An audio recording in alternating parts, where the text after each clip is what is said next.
Real Madrid in Pamplona have to settle for a 1-1 draw, playing about half the match with just 10 men after Jude Bellingham was sent off late in the first half. Let's hear from the man himself. This is what he had to say, Jude Bellingham, after the match. Well, yeah, it's clear that he made a mistake and there was a miscommunication. I remember the incident very well, but also I've seen the video, and the video doesn't match the report.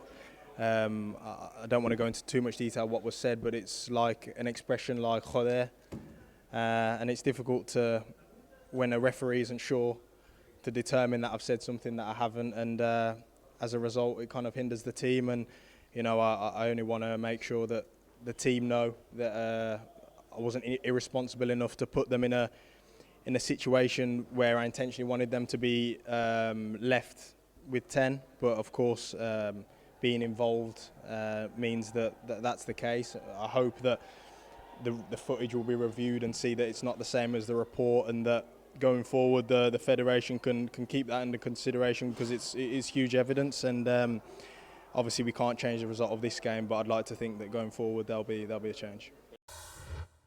Okay, that's Jude Bellingham's perspective on the incident. What about his manager, Carlo Ancelotti? Here's what he had to say. Quote, "I think there's a problem with the referees. In the last 3 games, something has happened that shouldn't have happened. We have to keep fighting, playing well, and that's what we'll try to do." End quote. So a lot of the controversy here, Craig, seems to be around which word was used and then which word was used after the word we know was used, which is the F word that you can't say. But this seems to be something that you see all the time on football fields. Why do you think it was elevated to a red card in this instance? I don't know. And Ancelotti's talking about the challenge on Mbappe. I think it was the Espanyol game away, the penalty decision that Atleti got at the Metropolitano from the challenge on Lino, which was ridiculous. And then this red card today, and I suppose a host of decisions they felt should have gone their way. Some I think are dubious anyway, but I mean, are we saying you can't swear? Right? Like, whether you're sitting at home thinking you can't swear at a referee, shut up. Right? Just shut up. Right? If that's what you think, go away. Because in this game that Shaq and I played, that at the top level, that is emotional, that is pressured, that is high octane, if I swear at a referee, he's giving me it back. Now, if I go up to a referee and I start insulting his family and all this, that's crossing the line. But if you're just upset by a decision and you throw a profanity his way, come on, that's not a red card. At the minimum, or maximum, sorry, it's a yellow card. At the maximum. But are we in a day and age where everybody, and it seems we are, where everybody just wakes up, wants to, how am I going to be offended today? You swear at me, I'm going to give you a red card. I mean, come on. Sanitising everything. There's an emotion to a sport. You react. What do you want?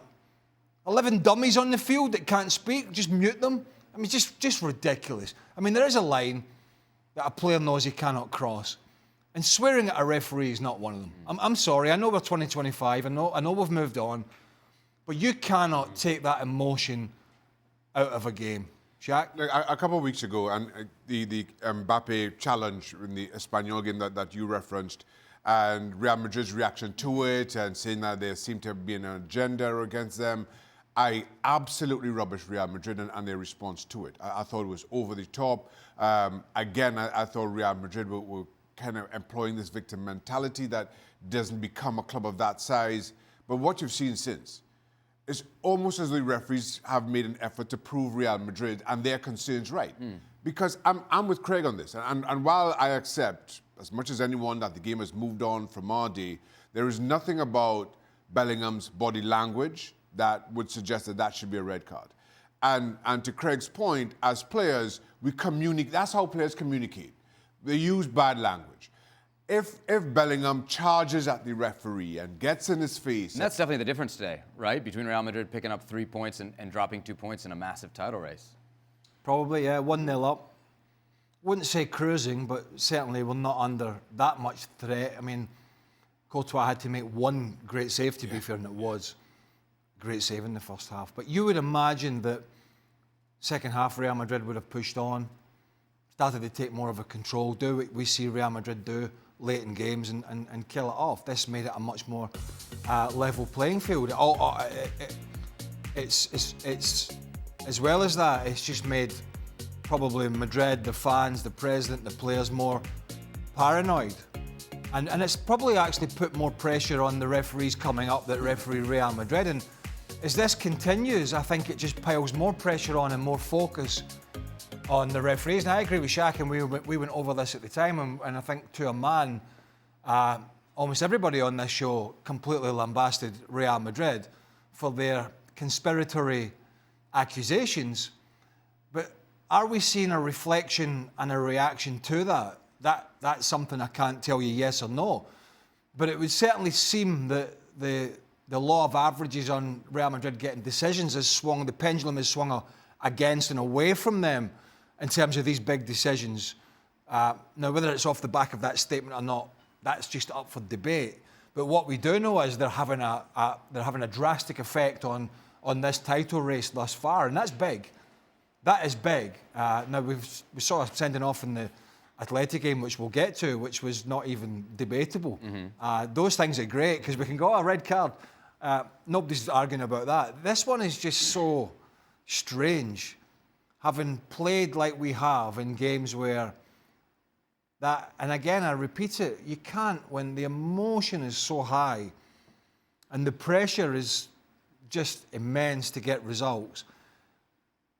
Players are not robots. Players are not programmed just to go, all right, sorry, ref, you're right, thank you very much. We all sort of move on. That's not how the game works. The game works, and it's spontaneity. It's why we all love it. They're in the crowd. Man, boy, woman, girl, and some of them are screaming. And their language is just it's an emotion. And I find this decision today, quite honestly, unless we learn otherwise down the line that it was way worse than this, I find it quite distasteful into where the game is going to go. And in my opinion, a horrendous decision. Real quick, just because we did see a red card in the Atleti game as well, and we're going to talk about what Diego Simeone did after that. Is there any criticism here for Ancelotti? He gets the red card just before the half. He doesn't make any changes. We talked about maybe taking a Vini, an Mbappe, a Modric off at the half. He didn't do that.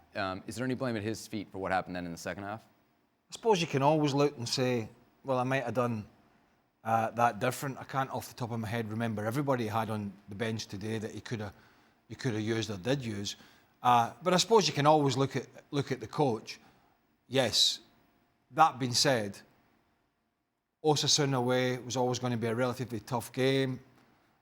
Is it actually a decent result then, that you had to play for half with 10 men in your way against Osasuna? I don't think it's a disaster in the end, bearing in mind the circumstances that we've talked about. But we're in a three-horse race here this season. There's nobody. It's not like Real Madrid are 10 points clear and they've got a lot of room, a lot of wiggle room. So in terms of the result, it wasn't a disaster. In terms of how it came about, I think that we're going to see a lot of headlines in the next couple of days. As a standalone result, right now, it's I guess, a disappointment because we want to see what happens for the rest of this extended weekend. I mean, they opened the door for everybody right, else. And as we said, it's not as bad as maybe it could have been because Atletico Madrid go and drop points, and as I mentioned, Barcelona still have to play on Monday, is it? So the extended weekend, so we'll see exactly what the fallout is. But I think it's also telling in terms of what changes Ancelotti could have made. He makes one substitution all game long. And he's already having to move players. We were talking about Fede Valverde, who's playing as a right back. Tchouameni is playing as a centre back. So this is already a kind of makeshift Madrid team because of the injuries. So maybe, and again, without knowing exactly who was on the bench and who Ancelotti could have called on, Carlo Ancelotti is kind of limited as to what options he has just to start with 11 players on the pitch. There you have it. The injuries have been piling up for Real Madrid throughout the season. So far, though, good enough to be in first place in La Liga. Let's see what happens Monday. As Shaka mentioned, Barcelona playing.